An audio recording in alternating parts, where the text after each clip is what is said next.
What's going on, y'all? So a lot of you commented on my vocals that I've recorded, and so I just wanted to talk to you a little bit about recording vocals. And I did a blog post on 4 things I think that it takes to get good vocals. I'll put a link to that in this video.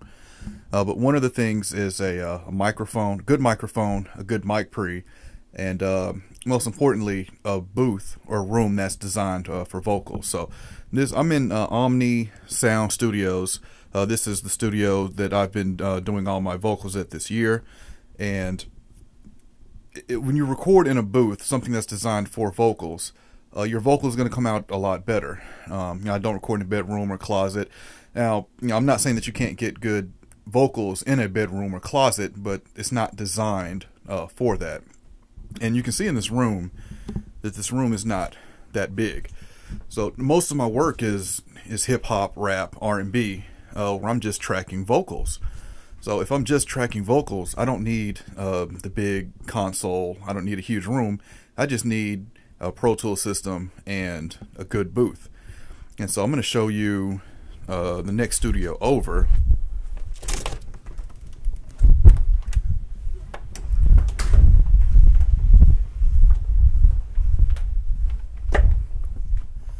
So this is the next studio over. Now see, something like this, I don't need all this to record vocals. So, I record my vocals in a professional studio, and, when you get the smallest room, it's normally the cheapest price. So, the room we were in is $35 an hour. Even this room, you can see it's much nicer, and this one is $45 an hour, so only $10 more. Now let's take a look at the booth and show you what I mean by design for vocals.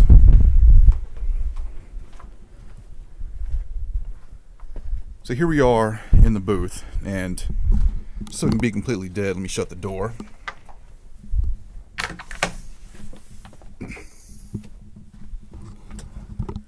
So as you can hear, my voice probably sounds a lot different in here. That's because this room is completely dead. If I'm quiet, the only thing I can hear is just the buzzing from the lights. And you can see the booth it's not very large, but it's a good size. If you have a real small booth or real small space, you're going to end up with a boxy vocal most of the time. So just take a look at the mic. You can see how far away I have the mic, or the pop filter from the mic. And this is my Miktech C7, which I usually use to record vocals.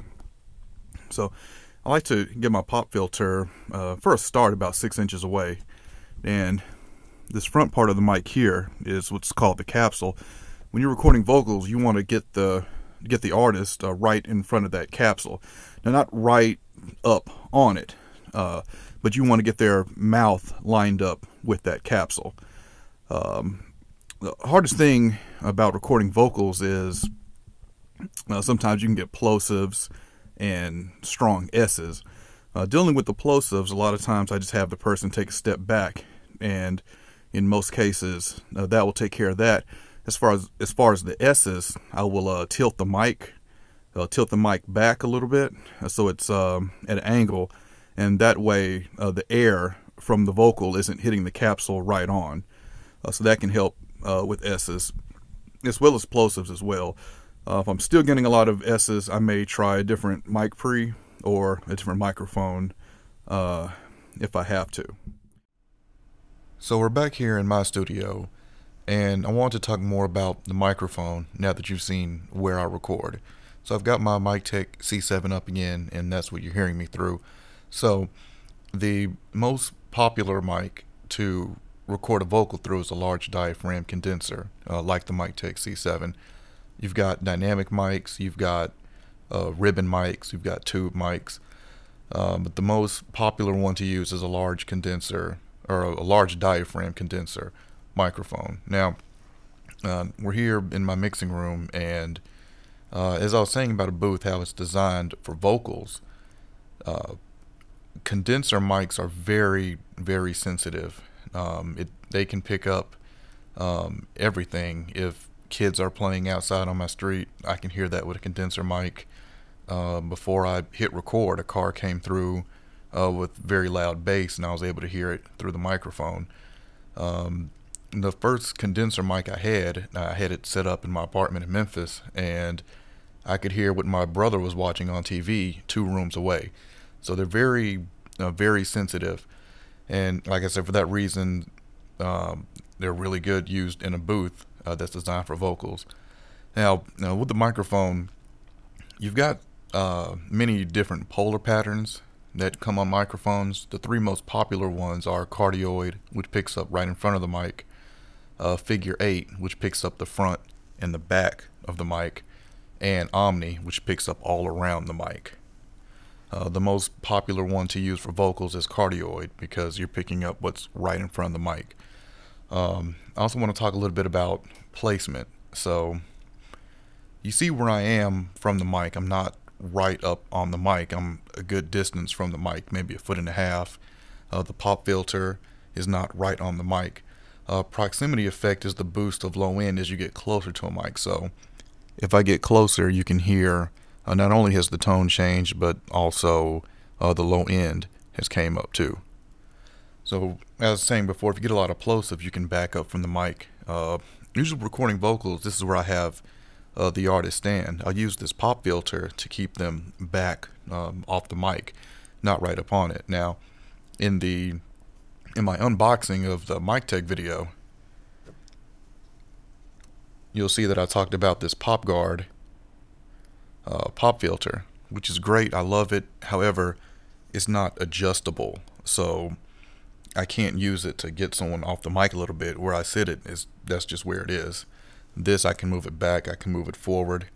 But recording vocals, you don't have to be right on the microphone. You can be a good ways away from the microphone and still get a good, clean vocal. So let's talk about choosing a mic for vocals. So let's go ahead and put it out there. There's no such thing as the best mic. Just like there's no such thing as the best DAW or the best plug-in. Everybody's song is different. Everybody's voice is different. Everybody's ears are different. What you like, someone else may not like. So instead of focusing on what's the best, what you want to find is a mic that's really good for your voice or for the people that you record. So, to me, every engineer should have at least 2 microphones. You should have your go-to mic and your runner-up mic. So, obviously, my go-to mic is the MikTek C7. My runner-up mic is the SE Electronics 2200A2C. So, every mic has its own characteristics. What one mic does, another may not do. What mic sounds good on one person's vocal may not sound good on another person's vocal. So with the MikTek C7 being my go-to, it's going to be the first mic that I put up to record someone. And as your go-to mic or go-to anything, most of the time it should work. I'd say maybe 90% of the time, or maybe even more than 90% of the time, I stick with this microphone on my vocal. But for whatever reason, if this mic doesn't sound good, I've got a backup that I can try. So I say all mics sound different. For a way that I choose mics for vocals is if I have a mic that hypes the high end and I've got an artist whose voice has a lot of high end, I'm not going to match those 2 up. I don't want a high-end voice with a mic that hypes the high end. Instead, I would use a mic that maybe bump the low mids a little bit and roll off the highs, because if they already have nice high end in their voice, we don't need the microphone to give us that. Same way with a thin vocal. If I have a real thin vocal, I may want a microphone that's good and full. Maybe boost those low mids a little bit to help out in what I'm not getting in that vocal. But let's listen to me on both of these mics so you can hear how different they sound. So this is me on the MikTek C7 large diaphragm condenser microphone going through the Empirical Labs Mic E with 40 dB of gain. This is me through the SE Electronics 2200A2C large diaphragm condenser microphone through the Empirical Labs Mic E at 40 dB of gain. Okay, so if you listen closely to those two, to me, the C7 has a more full, round, in-your-face sound, and the 2200A is more smooth and mild. Let's get into some more features on microphones. So some microphones have the multiple polar patterns, which I briefly discussed. This icon there is the cardioid. That's what you're going to most likely record vocals with. That picks up what's in front of the microphone, and it rejects what's in the back and rejects what's on the sides. This one is the figure 8, so it rejects what's on the sides and it picks up what's in the front and the back. It's a really good use for that in vocals is if you're recording two people at the same time, maybe a duet and you don't have two microphones. If you got a figure 8, you can have one person singing into the front and another singing into a back. And the last one is Omni, which picks up all around the microphone. I briefly discussed proximity effect. If you record a vocal with Omni, you won't get any proximity effect because of the way Omni works on a microphone. But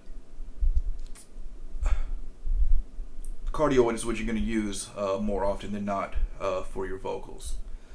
Another feature is you'll see some microphones have, you'll see negative 10 dB or maybe negative 20 dB. That's called a pad. I've never used a pad on a vocal, but what the pad does is, the C7 has a negative 10 dB. You're dropping the output of the microphone 10 dB going into the pre. That's helpful if you're recording really loud sources like guitars, drums, but I've never used that on vocals. The last one is the high pass filter. So most mics have a filter on that's maybe between 70, 75, and 90 hertz. Just what that means is that anything below that frequency will get rolled off when you're recording. Generally a good thing to use on vocals because a lot of things below that frequency range you won't need in your vocal anyway. So let's get into some recommendations because I know people are going to ask what mics do I recommend. Starting from, I guess, the bottom, if you got a couple $100 to spend on a microphone, say $300, you've just heard the SE Electronics 2200. If you've got, say, $500-600 on a microphone, this C7 comes in a model called the C1, which is the same microphone as this one, that just doesn't have the extra polar patterns on it. That's a very good choice. If you've got about $1,000 to spend on a microphone, of course, I really love the C7. As far as tube microphones, I really love the MikTek CV4. I like the CV4 on female vocals, and I like the C7 on rap vocals. If you've got $1,500 around there to spend on a microphone, I would recommend the Laudon Audio Atlantis. Laudon Audio is a company I really respect in microphones. Another company I really respect is Blue Microphones. I haven't personally used them, but I've heard them, and I was in the studio when one was being used, so I've heard it before, and their mics sound amazing. And they make microphones from all ranges, from low end to high end. I won't call them low end, but they make affordable microphones up to, we'll say, very expensive microphones. I think their bottle mic is $6,000. And I know some people will say, if you're recording in a studio that has a lot of microphones, why would you buy your own? You'd be surprised how many times I've been to a studio and I didn't like any of the microphones that they had to offer, which is a good thing I have my own because I can bring my own mic to the studio. Another good reason is I know my microphone. I know how my microphone sounds, rather than going to a studio and trying a bunch of different mics. I already know it sounds good. I already know what I like. Let's put up my mic and let's go. I want to also talk a little bit more about your recording environment. I can't give you too many tips on recording in a room because I don't do that. However, I did at one time record in a room when I turned my apartment in Memphis into a studio, I used my whole bedroom as a booth. And what I did to treat it was I had carpet squares that I purchased from a dollar store somewhere. I put those on the wall to stop the reflections. The closet that the door was in front of was a metal closet, and of course sound was going to bounce off of that, so I just put a blanket over that. Back then, I can't say I really knew what I was doing in engineering, but my vocals came out, I think, pretty good in there. Blue Microphones, I found an article from them on their blog that lists a lot of tips for recording in a room or a bedroom, so I'll put that in the description. Alright, so let's talk about setting a mic pre for vocals now.